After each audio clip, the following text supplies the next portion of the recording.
Dawa's sun seared, horizon wavered. But for Qin Nian, the parched earth was no longer a tomb. She moved through the scrubland at the base of the mountain with a silent, predatory grace, her emaciated frame slowly filling out with lean muscle. Every step she took was a calculated defiance of the famine that had claimed so many. She reached the higher ridges where the air was marginally cooler, the scent of dry pine needles sharp and brittle. Her hand brushed against the air, a movement invisible to any onlooker as she accessed the cool, vibrant sanctuary of her space. Inside, the spiritual spring bubbled with a life-giving song, and the air was thick with the scent of growth, but she couldn't stay there. She needed the village to see her strength, and she needed the resources to keep Granny Lee alive. A flash of white caught her eye near a cluster of withered bushes. A rabbit, unnaturally fat and sleek for a drought year, sat twitching its nose. Qin Nian didn't use a trap. She didn't have the patience for the slow wait of the desperate. She felt the resonance of the space, a hum in her blood that sharpened her reflexes to a superhuman edge. With a flick of her wrist, a stone hummed through the air like a bullet. The rabbit dropped without a sound. She didn't stop at one. By the time the shadows began to stretch like long, dark fingers across the ravine, she had caught 3. As she descended, the path narrowed near a rocky outcrop, the perfect place for an ambush. Dong Biao stood there, his large, brutish frame blocking the trail. He was the village bully, a man who had survived the famine not by skill, but by taking from those weaker than himself. His eyes, small and yellowed with greed, fixed on the rabbits hanging from Qin Nian's belt. Behind him, his brothers lurked like mangy dogs, their faces twisted with a mix of hunger and malice. "You've been busy, little Nianer," Dong Biao sneered, his voice a coarse grate that broke the silence of the mountain. He stepped forward, invading her space, the smell of sour wine and unwashed skin rolling off him. "A girl like you shouldn't be carrying such heavy loads. It's dangerous. Why don't you let your brothers here take care of that meat for you?" Qin Nian looked at him, her expression a mask of bored indifference that seemed to infuriate him more than a scream would have. "The mountain is only dangerous for the vermin who don't know how to hunt, Dong Biao. And right now, I see a lot of vermin in my way." Dong Biao's face flushed a deep, ugly purple. He lunged, his thick fingers reaching for her throat, but Qin Nian didn't retreat. She reached into a cluster of high, yellow grass she had been eyeing. When her hand emerged, she wasn't holding a knife. She was holding a massive, emerald-scaled snake, its body thick as a man's wrist, its lidless eyes reflecting the dying sunlight.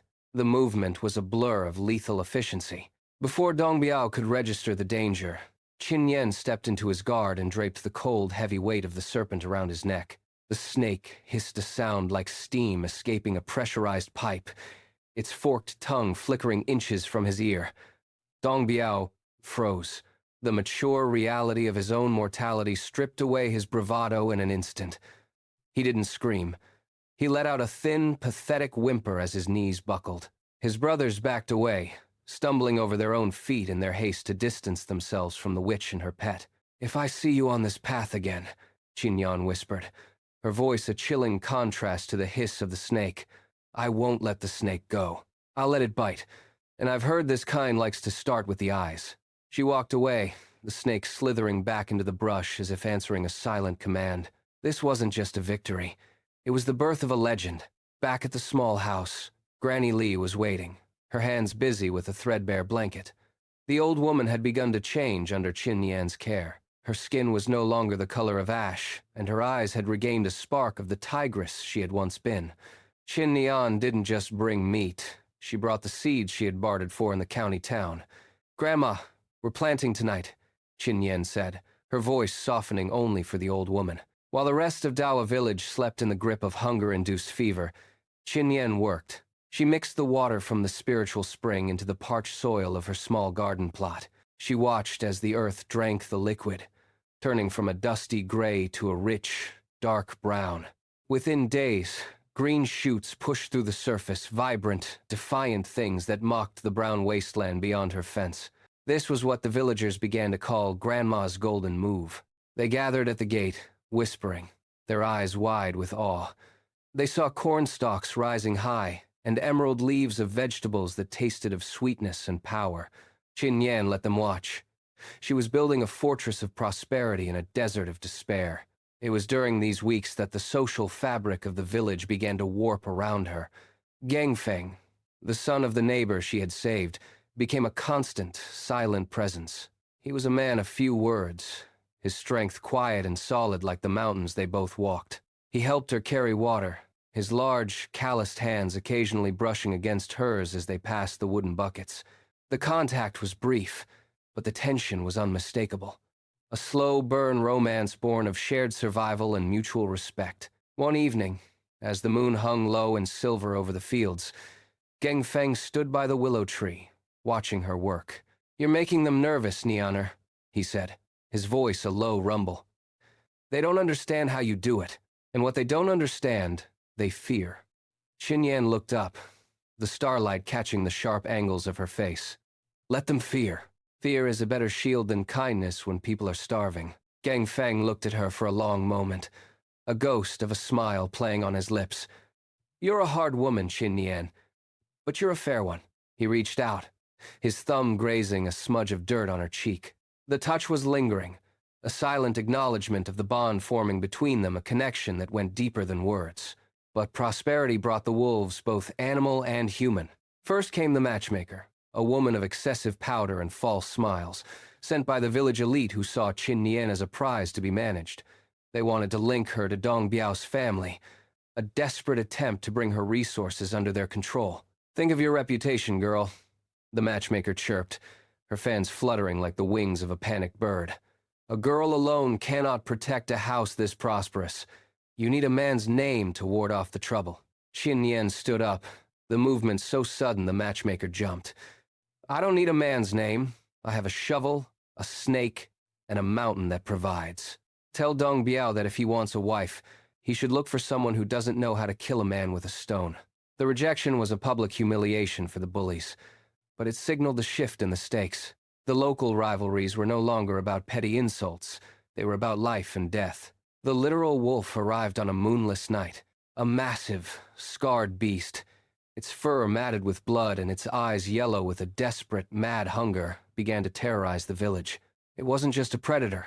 It was a ghost that slipped through the night, taking livestock and leaving the village paralyzed with terror. Qin Yan and Gangfeng didn't wait for the village council to act. They tracked the beast into the high ridges. The hunt was a visceral, live-in experience, the smell of the wolf's musk, the crunch of dry leaves underfoot, and the absolute focus of two predators hunting another. They found the wolf in a narrow ravine. It lunged with a terrifying speed, a blur of fur and teeth. Gangfeng stepped in front, his spear leveled. But the wolf was smart. It swerved, aiming for the weaker target. It didn't know Qin Yan. She didn't use a spear. She used a short blade, one she had tempered in the spiritual spring. As the wolf leaped, she dropped low, the beast passing over her. She felt the hot rush of its breath, the spray of saliva on her cheek. With a movement born of her previous life's instincts, she drove the blade upward, into the soft underbelly. The wolf crashed into the dirt, its lifeblood staining the dust a dark, steaming red. Gangfeng stood over it, his chest heaving, his eyes locked on Qin Yan. The mature intensity of the moment the shared kill, the proximity to death, drew them closer. He reached out, his hand steadying her as she stood. For a second, the world narrowed down to the two of them and the dead beast between them. "We make a good team," he said, his voice husky. "We make a lethal one," she corrected, but she didn't pull her hand away. They carried the wolf down the mountain together, a grisly trophy that silenced the village critics. But the victory was short-lived. The cruel parents, Li Dahua and Qin Rongsheng, hadn't forgotten the girl who had struck them. Driven by a toxic mix of greed and a sense of parental right, they returned to Dawa village. They didn't come to talk. They came to steal the silver they believed Qin Yan was hiding. Li Dahua waited until Qin Yan was away, creeping into the yard with the stealth of a rat. She had heard rumors of the silver Qin Yan earned from selling meat in the county town. She tore through the small house, her fingers clawing at the floorboards, her face twisted in a mask of avarice. But she didn't find silver. She found Qin Yan, who had returned early, her silhouette framed by the doorway. The interaction that followed was devoid of mercy. Li Dahua tried to bluster to claim that everything in this house belongs to the parents who gave you life. Qin Nian didn't argue. She moved. The beating was a mature, brutal reckoning for 16 years of abandonment. She didn't use a tool. She used her hands and her feet, her movements a blur of controlled rage. She dragged her mother out of the house and into the center of the village, where a crowd had begun to gather. "Look at her!" Qin Nian shouted, her voice ringing through the parched air. "This is the woman who threw a child to the wolves. This is the woman who comes back only to steal from the hungry. If any of you think of helping her, know that you are choosing her side against mine." She threw Li Dahua into the dust, the woman's face bruised and her spirit finally, truly broken. It was a clear message to the village. Prosperity came with a price, and Qin Nian was the one who collected. As the weeks turned into months, the golden move bore fruit. Qin Nian's granary was full while the rest of the village struggled with meager stalks. The power dynamic had shifted irrevocably. Qin Nian wasn't just a resident. She was the axis on which the village turned. She had the food, she had the strength, and she had the respect of Gangfeng. But as she stood in her field, the tall cornstalks whispering in the dry wind, she looked toward the horizon. The local rivalries were settled, the bullies were silenced, and her grandmother was safe. But she could feel a change in the air. The famine was worsening, and the whispers of war at the border were growing louder. The peace of Dawa village was a fragile thing, and the next stage of their survival would require her to leave the world she knew behind.